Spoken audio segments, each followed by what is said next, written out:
बुलेटिनच्या सुरुवातीलाच महाराष्ट्राच्या राजकारणातून महत्त्वाची बातमी। शिवसेना उद्धव ठाकरे पक्षाच्या संसदीय दलाची आज सकाळी 11 वाजता बैठक होणार आहे आणि या बैठकीमध्ये सर्व खासदारांना उपस्थित राहण्याबाबत व्हीप बजावण्यात आलेला आहे। नॉट रिचेबल असलेल्या 6 खासदारांपैकी किती खासदार या बैठकीला उपस्थिती लावतात याकडे संपूर्ण महाराष्ट्राचं लक्ष लागलेलं आहे। मिशन टायगरच्या पार्श्वभूमीवर काल राज्यात बऱ्याच मोठमोठ्या घडामोडी घडलेल्या आहेत। 6च्या 6 खासदार हे दिल्लीत उपस्थित असल्याची चर्चा आहे, कारण अधिकृतपणे यावर शिक्कामोर्तब झालेलं नाहीये। मात्र आज जी बैठक होते संसदीय बैठक, यामध्ये जेव्हा खासदार जर आले नाहीत हे खासदार तर मात्र यावर शिक्कामोर्तब होणार आहे।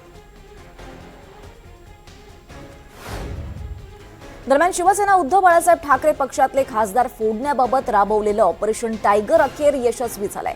ठाकरेंच्या पक्षाचे 9 पैकी 6 खासदार हे फुटलेत। या 6 खासदारांच्या गटाला लोकसभेचे अध्यक्ष ओम बिर्ला यांनी मान्यता दिल्याची माहिती आहे। दरम्यान राजाभाऊ वाजे, अरविंद सावंत आणि अनिल देसाई हे 3च खासदार आता ठाकरेंच्या पक्षात शिल्लक आहेत। दरम्यान ऑपरेशन टायगर कायदेशीर चौकटीत टिकणार का, याबाबत कायदे तज्ञ उज्ज्वल निकम यांनी काय म्हटलंय आपण पाहूयात। जर त्यांच्यापैकी 2/3 यांनी जर लोकसभेच्या अध्यक्षाला विनंती करत असतील की आम्हाला वेगळा गट म्हणून बसण्याची परवानगी द्यावी, अर्थात ते लोकसभेच्या अध्यक्षावरती मग अवलंबून असतं की त्यांना तशी परवानगी द्यावी की नाही। पण प्रामुख्याने 2/3 जर वेगळा गट स्थापन करत असतील आणि त्यांना त्यांचं अस्तित्व स्वतंत्र ठेवायचं जर असेल तर माझ्या मते घटनेने कुठेही त्याला बाधा येत नाही।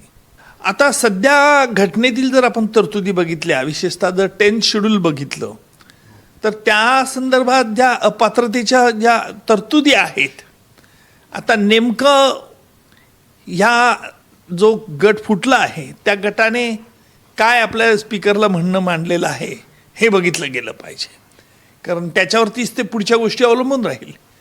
परंतु पक्षांतर बंदी जो कायदा आहे, या पक्षांतर बंदी कायद्यानुसार आता कायदेशीर लढाई पण सुरू होईल असं स्पष्ट आहे।